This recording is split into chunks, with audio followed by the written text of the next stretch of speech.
Luisa. So I'm so excited that you're here with us today and that you are giving up some of your very precious time, because I know that time is very precious at the moment. Yeah, just to be part of our Marvellous Mums Connected project. So thank you ever so much. I'm just going to introduce you a little bit. So you are basically you're a very talented and highly trained lady. You're a midwife, and I believe I was amazed when I did a bit of research into you. So you've been a midwife for 20 years. Yes, 2001 I qualified, started in 1997. Yeah, obviously at the age of 5. Otherwise that makes me really quite older now. Experience. And you're also an IBCLC, so lactation consultant, and have been doing that for about 15 years as well. Yeah, I qualified when I was pregnant with William, who my eldest son, who's now 15. So yeah, 15 and a half years. Yeah. Amazing. Yeah. You are also a pregnancy and postpartum yoga teacher, which we will be talking to you about in another video. Yeah. But you are also a tongue tie practitioner, and that's what we're going to be talking to you about today. And you're also offering your service. It's like a new thing that you're setting up at the moment. So yeah, let's start with that. And can you tell us what is tongue tie and what is a tongue tie practitioner? Okay, so in a nutshell, tongue tie, I prefer the term restrictive lingual frenulum, but because that's a bit of a mouthful, excuse the pun, people know it colloquially as tongue tie. So when we're talking about tongue tie, we're talking about a short or tight or short and tight lingual frenulum. So the lingual frenulum is the frenulum under the tongue. So I haven't got a particularly visible lingual frenulum, but if I lift the tongue to the roof of my mouth, you can't see anything really under there. But if you do that to yourself in a mirror, you may see a white stringy kind of bit of connective tissue under the tongue. So about 1 in 3 people have a visible lingual frenulum. So it's normal anatomy. That doesn't mean 1 in 3 of us has got a tongue tie. And that's the really important thing. And that's why it's tricky, because it is normal anatomy. The problem occurs when it's restrictive. So when that lingual frenulum is restrictive. So when it's too short or too tight, or both tight and short, that restricts normal tongue function. So normal tongue function, what we're talking about is, can you stick your tongue out, so protrusion? Can you lift your tongue up to the roof of your mouth with your mouth wide open? And can you, that looks so attractive, sorry. Can you move your tongue left to right, like that? So one of the things I remember when I was doing some training initially was, as an adult, can you clean your lower back molars with your teeth? So you don't even know you're doing it, but when you've eaten something, you kind of move your tongue around your teeth. So they're the main 3 elements of tongue mobility. And in babies or adults with a tongue tie, 1, 2, or 3 of those elements is restricted. And basically what it can do is therefore cause feeding issues. So it can cause issues with feeding, whether that's breastfeeding, bottle feeding, that can cause problems with solid food eating, and it can cause problems with speech. But so many people worry about speech, and that's where the sort of phrase tongue tie comes from in our language. When we talk about someone who's tongue tied, it often means that they are struggling to get their words out. And even in the Bible, it talks about tongue tied being unable to talk. So that's why, certainly when I was training with Mr. Minosha at Norwich, he's very passionate about the fact that we shouldn't use the term tongue tie. And I guess because I've worked under his directorship for years, that I do really agree with him that if we change that terminology to restrictive lingual frenulum, we're talking about the anatomy, and we're taking the focus to what it actually is rather than speech, which the available research, which is lacking, there's such a lack of research, but the available research shows that a very small percentage of people with a restrictive lingual frenulum will have a speech issue. Now, I think more research is needed, much more research is needed, but in terms of what we do, in terms of cutting a lingual frenulum that's too short and too tight for feeding, we would never be able to cut a lingual frenulum to prevent a speech issue. So it would be completely unethical to do a surgical procedure on a baby that can't consent for it themselves, because there's that whole issue of consent when it's a baby, for a problem that doesn't exist yet, that probably won't ever exist. So it's important to sort of say that initially, because so many people have such a skewed idea of what tongue tie is. And so, and also cutting a tongue tie can never cause a speech impediment. Not as far as we know, but again, not enough research, which is why I love being a research midwife as well, albeit only 11.5 hours a week at the moment. But I love doing, I'm not doing research onto tongue tie, unfortunately. I'd love to, but yeah, hopefully in the future there'll be more research that comes up. It's just funding, isn't it? And funding research into something that affects women and babies, you know, because the patriarchy basically is tricky. Yeah, it does come down to that. So yeah, cutting isn't always the best thing to do either. So, and it obviously has risks. But yeah, we can come on to that if you want. Amazing. So from what I've learned about you, you're just all about mums and babies, really, and have been for absolutely years. Yeah, I guess. And so that just, it's mad, isn't it? Yeah, kind of. Yeah, mums and babies. No, that's Parents really awesome. Yeah, I've always wanted to be a midwife since I was about 14. I can remember really vividly when I was like reading about careers and what to do, and I thought I wanted to be a children's nurse, so that's what I thought I'd chosen.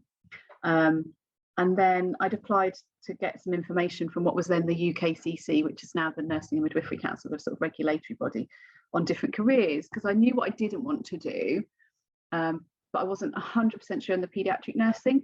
And then this leaflet came through about midwifery, and I was like, oh my God, yeah, that's what I want to do. And I can remember it really vividly. And I was always obsessed with pregnancy and just childbirth as a very young child. I can remember my brother being in my mum's tummy because he's 7 years younger than me, and I can really have vivid memories of the midwife coming to the house and doing an antenatal check and listening with a Pinard stethoscope, and just thinking, oh my God, and then making my sister let me listen to her tummy with a toilet roll, and because she used to play librarians, because she wanted to be a teacher, and I used to make her pretend that she was pregnant so I could be her midwife.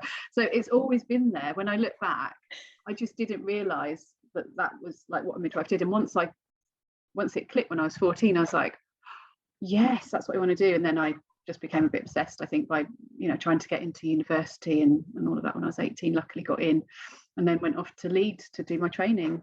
But it was very competitive even then. It still is now. I think there was 10 places at Leeds, and they had 900 applicants. So, and I think it's pretty similar now across UK. They have increased training places now, because we're trying to recruit midwives. But yeah, it's always been there. It's always been there. That's amazing. Yeah. Oh, I love it. So so you've been a midwife for a long time, so you're very experienced in this. When it comes to tongue tie, like what are the effects of an restrictive lingual frenulum? Is that what I'm calling it? Exactly. We'll get you signed up. You can start next week. RLF. So RLF. RLF. Let's call it that. That's good. That's what we call it, RLF. And actually, we've now got lots of midwives and maternity care assistants and health visitors that we've trained, because we've done a lot of training on this for years about all the stuff we're kind of talking about. They use the term RLF, so it's nearly normal language. So we're getting there. We just need to get that message to parents now. So the symptoms of RLF are different for breastfeeding and bottle feeding babies, but they also then have some similarities. So if I just go through some of the main symptoms in terms of breastfed babies, one of the main things that a lot of women experience is painful breastfeeding, so damage to the nipples or pain or both. So nipple trauma, breast pain itself, blocked ducts, engorgement, mastitis, vasospasm, which is where the end of the nipple goes a white colour and loses circulation because it's being compressed against the hard palate, which then, as the circulation comes back in, leads to a very horrible burning, stinging, sometimes stabbing pain. That's sort of for the mother. For the baby, you've got things like weight gain problems, excessive weight loss within that, or babies not gaining a normal amount of at least 25 grams a day, so about an ounce a day is what babies should gain every day up until about 6 months.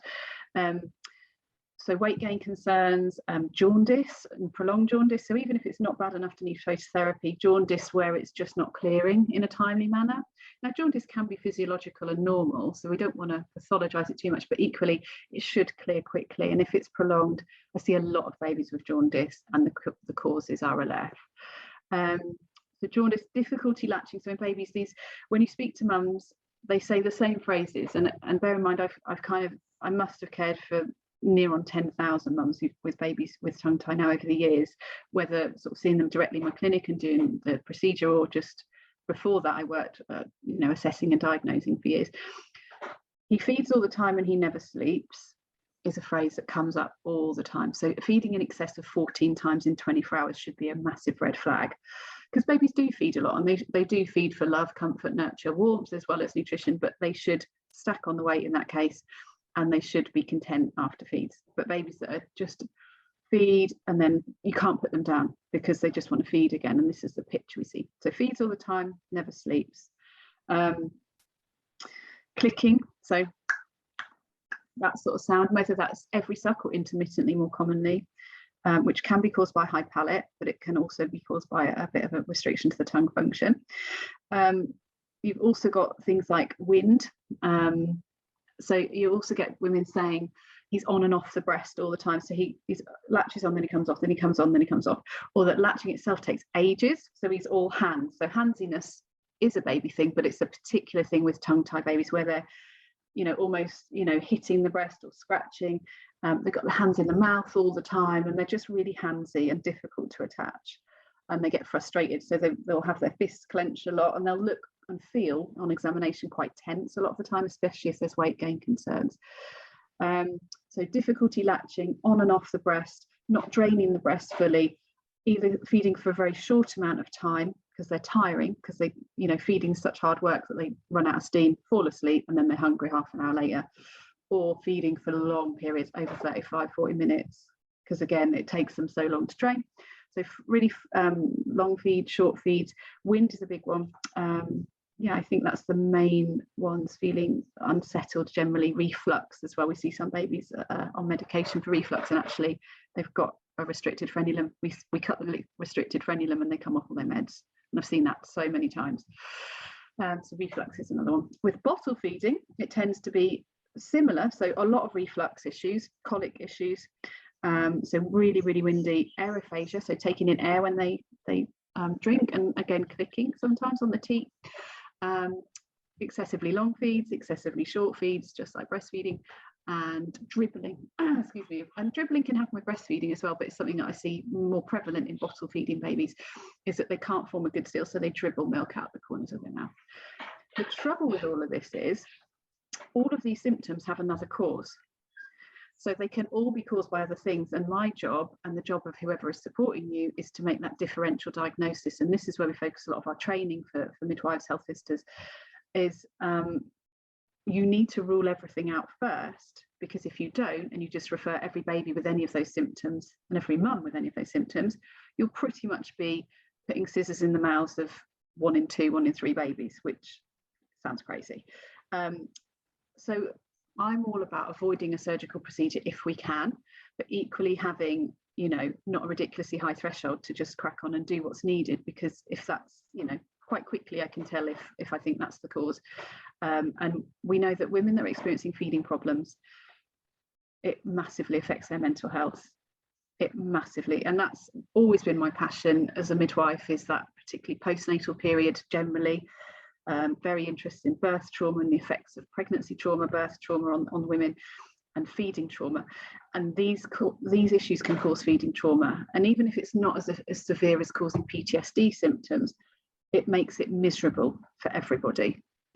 And that's not okay, and so many women that I see just say, well, breastfeeding does hurt, doesn't it? And I'm like, no, it shouldn't hurt. But again, we're sort of conditioned to just put up with it, get on with it. And so many parents of tongue-tied babies, or just babies with feeding issues, will say, I think we just massively underestimated how hard it was going to be parents. And I saw a couple on Wednesday who said exactly that, because their baby fed 17 times in 24 hours, and this was day 26. They were broken with sleep deprivation, quite understandably. And I was like, you haven't underestimated this. He's got a restricted frenulum, and we divided it. And she texted me and said he slept pretty much all night. I couldn't believe it. And I was thinking, oh my God, quickly feed that baby. Don't let yourself. But she was just to have like 4 or 5 hours sleep. Yeah, in a row. Half an hour. So for me, the passion that I have for it is, it's obviously helping babies to gain weight, get rid of jaundice and mastitis to go away. But it's about the profound effect it has on mental health, and how much women enjoy that time of their lives, because it's really hard.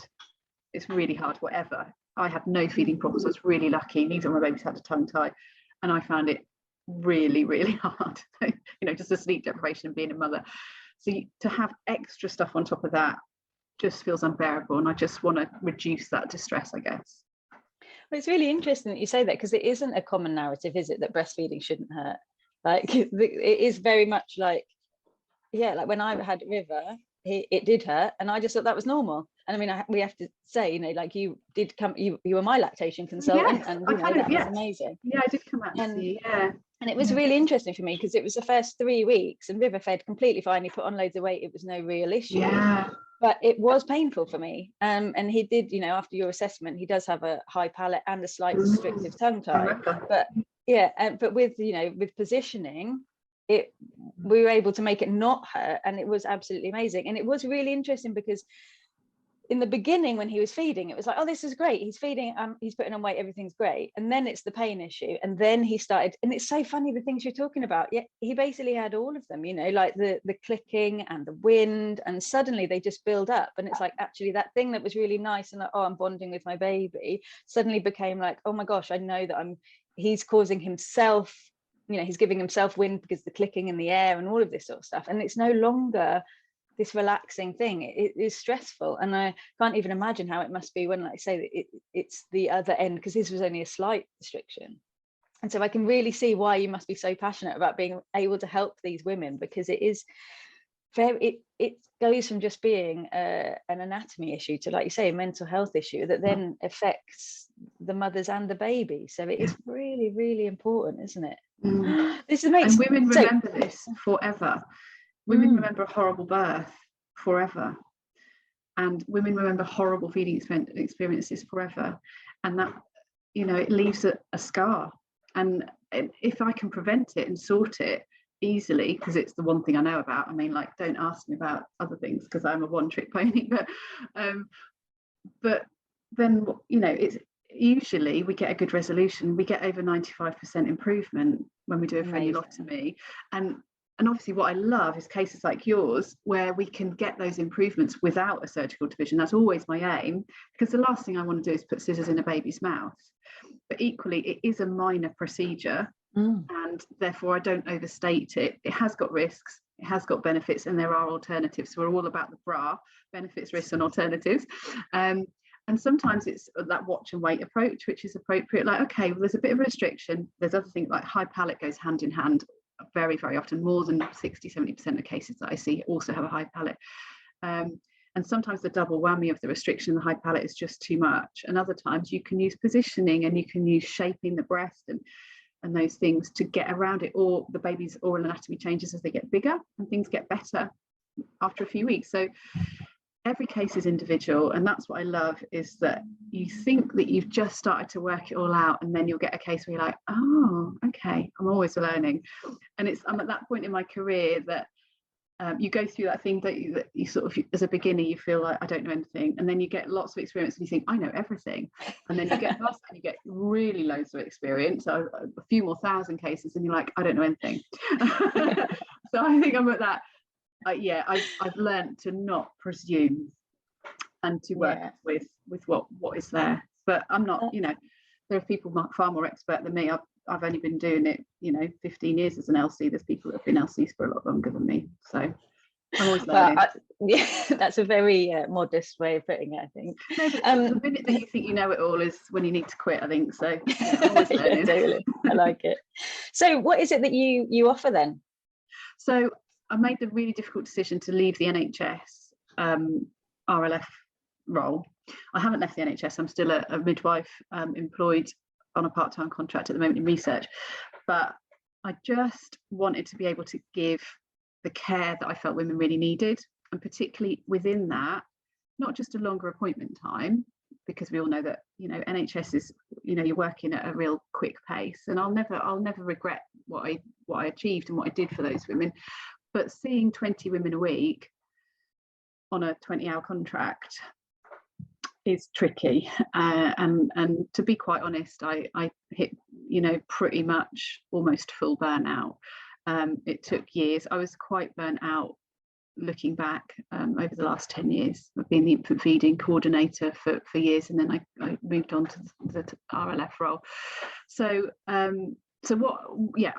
sorry, I'm going on. So I just wanted to offer what I would want as a mother and what I would give to my sister-in-law, you know, not just an in and out appointment without that follow-up. And that's what always I found difficult, was not knowing the end of the story. So we'd give a feedback form, and lots of women would feedback, but the majority wouldn't, and we'd assume everything was fine because they've got our email address if it's not fine. But I needed to know. I'm a finisher, and I've learned that about myself and my personality. I have to know the end of the story, especially if I put scissors in a baby's mouth and there isn't a very, very strong evidence base yet for RLF. So I wanted to work in a way where I had that relationship with that mother and the parents and the baby, and I could see it through to its conclusion and for what they wanted, you know what I mean? So I'm there. So what I offer now is, you've got a couple of options. So the one that everyone seems to be booking is with follow-up. So 3 weeks of follow-up is included via email or text. And I do put a fair usage policy on it of 2 emails a week, just because it's very easy to suddenly find yourself 50 emails down the line. And that it just enables me, because if I do that for one woman, I'm then not able to do it for another. So in order to be fair, and sometimes I break my own rules, but I do it knowingly now. If I've sent 5 emails to that woman a week, I'm like, okay. So follow up, assessment and division of the frenulum if needed. If I go and see that the mum and baby and I think, no, that the baby's frenulum's fine, it's not the cause, there's another cause, we work on that, and I only charge the assessment fee. So assessment and frenulotomy, or you can choose assessment, frenulotomy and follow-up. And you can choose to have it in your own home, in which case there's a bit of mileage on top as well. Or you can choose to come and see me in a clinical setting in Earlham House in Norwich. So there's a lovely venue where there's osteopaths. So there's 3 other osteopaths. There's a Pilates instructor and somebody else there. So it's very clinical. It's a beautiful room right in the middle of Norwich on Earlham Road, with an hour's free parking and there's an hour's appointment. So it's literally on site. And there's a gorgeous cafe next door as well.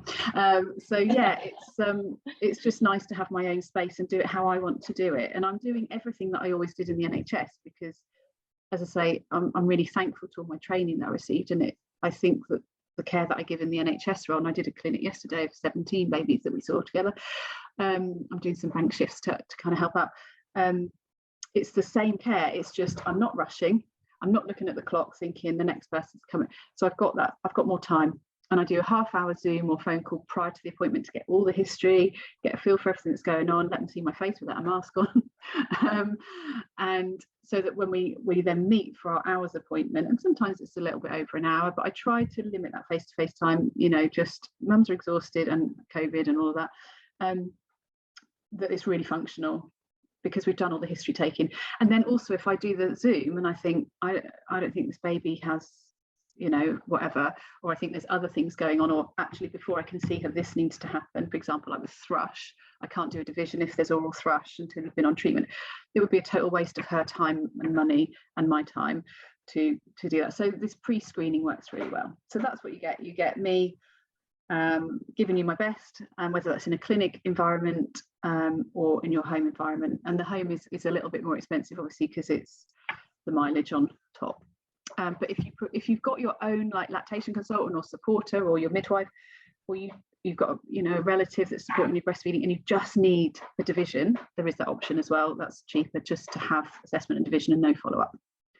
Yeah, that's amazing though, Louisa. So it sounds like you can really, if you're having some issues with your child feeding, you can go on the website, contact you and get in touch with you straight away. Is that? Yeah, it books straight through. So the email booking, we use Acuity, which I use with, so Sian set it all up for me, Sian Oldest, No Milk Like Mamas, and it's all through the No Milk Like Mamas website. I have to sort of say that my insurance and my CQC, which is a prerequisite for being able to do a surgical procedure, is through private midwives. So in this role, I'm working for private midwives, and the money goes to them through a sum up cash machine thing that I have to take, and then they pay me a proportion of that, so it's not direct. Amazing. It's going through them because the insurance is so expensive, as you can imagine, and going up for private midwifery care. I think they've, you know, it's been a challenge for them to find, you know, that insurance because I guess all insurance is going up because of COVID. Yeah, definitely. So yeah, and the So CQC registration is not cheap as well, you know. Yeah. So because everything's so tightly controlled and regulated, because it involves scissors and because it's not in a hospital, that's why it's expensive. Yeah. No, I just think it's amazing. So because normally, and I mean, like you say, this is obviously, it's all available on the NHS if you wanted to, but it is there's a really long procedure, is that right, to get it's unlikely to be seen the next day on the NHS. And I guess that's what I offer. So I put my heart and soul into setting up a service at Norwich that had the best waiting time that I could achieve, and we did achieve for a long time a waiting time of a week on average, some often less, when we had 3 of us offering 16 appointments each, so it was 36 appointments, 38. So yeah, we had a really good run where we were, you know, really on it, and nobody waited more than usually a few days. Now obviously I've left and things change and stuff, so it's not a bad waiting list, which is great. And I've trained up practitioners from other hospitals. So I've just finished training yesterday a lovely lady called Charlotte, who's a tongue tie now RLF specialist midwife at Ipswich. So that will help, because we need to train more practitioners, because we cover 8 different hospitals at Norwich. So that pushes up the waiting list. We're not just seeing Norwich babies, we're seeing babies from all around East England. And it must.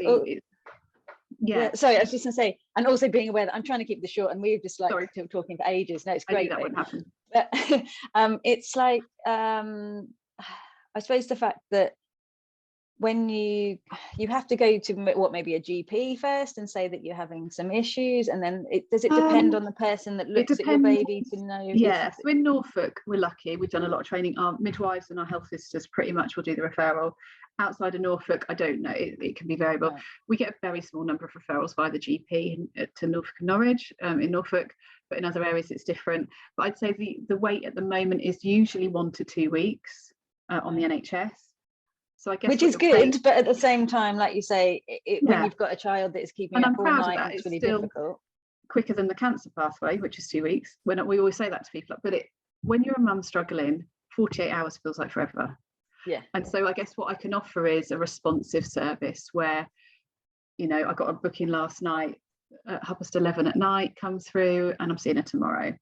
You know, and that's what private practice enables you to do. And I guess, you know, it's, you know, I believe in the NHS. I'm NHS till I die. If you cut me in half, it's the NHS, like a piece of rock. But equally, I can't practice how I want to fully on the NHS. So I'm doing what feels right for me to be able to offer a really bespoke gold standard service that I would want for my loved ones. And also this way in the NHS, there's also this way, you know, you get to know your practitioner, and that for me was really you know, a big thing. It's again, I love the NHS, and I think it is something that we need to value, but there is something about when you're in that kind of vulnerable place as a mum. Like, I had a private midwife, and knowing that I was going to see her every time was amazing. And when you are seeing a practitioner, like, you know, they can get to know you a bit beforehand, and then they can know that they're coming to see you and can trust you. And I think that is really important as well. So, and it's that oversight, that follow-up, you know. And I say to him, that's what you pay for. You get me at the end of an email, and you know I'm going to respond. That's amazing. And also we have those add-on packages. So if you then want another home visit, Charlotte Lane, like Mum, has to set up a client follow-up rate so that you can get a discount on a practitioner coming to your house, one of the Like Mama's team, or online if you prefer, if you're further away, but you get a discounted rate on follow-up so that we can support you through. Obviously you get your 3 weeks of email follow-up with me, but if you want someone back in your house, you could book me or one of the team to do that. Amazing. Well, it's practicing in a way that I've always wanted to practice, and I just need to get my head around the money bit, but that's fine, it'll come. I just think, you know, you have, you know, most people only have 2 or 3 kids. So this is not something that you'll do often in your life, and it's the thing, isn't it? It's so definitely. And I just think that anybody that is lucky to have you as their practitioner is very lucky. So, well, I want to really think about how I can offer a clinic appointment every couple of weeks to somebody on a low income. So that's something I would love to talk with you about after this video, is how I can make that happen, because I'm really, you know, I don't come from loads of money. and I know lots of people that don't come from loads of money, and so I want to be able to give back to women that don't have that financial ability to pay, but equally, you know, I can't see everybody. I can't, you know. It's a thing, isn't it? Totally. And kids. But equally, I would like to be able to say I've got one clinic, however many times, available for these women in need. Amazing. Well, I think that's awesome. Like, you know, as things go forward. Yeah, totally. Oh, well, that's just great. Oh, well, I'm gonna cut it to an end, and say thank you so much for spending your time with us today, and being part of the Marvellous Mums Connected project. And we can find, or people can find you on the Soulshine website in the recommended practitioners area, not yet, but soon, in the next couple of days, hopefully. And where else can we find you and get in contact with you? So probably best to go through the No Milk Like Mamas website, or their email, so support@No Milk Like Mamas, but the website is nomilklikeMamas.co.uk, and you can email, but I kind of do it all through there so that I'm not bombarded with individual emails to my email accounts. Yeah, that's great. And it's I'm also on the Private Midwife's website. You can click on my massive face. It's hilarious. If you have a look, just for a laugh, have a look. Everyone else got a normal size profile picture, and then there's me like, hello. I don't know why, but it is ridiculous. Bless you. You can see my massive face on Private Midwives. Oh, bless you. Well, on that note, I'm gonna go. So thanks so much for being part of this, and look forward to speaking to you soon. Bye. Thank you. Bye bye.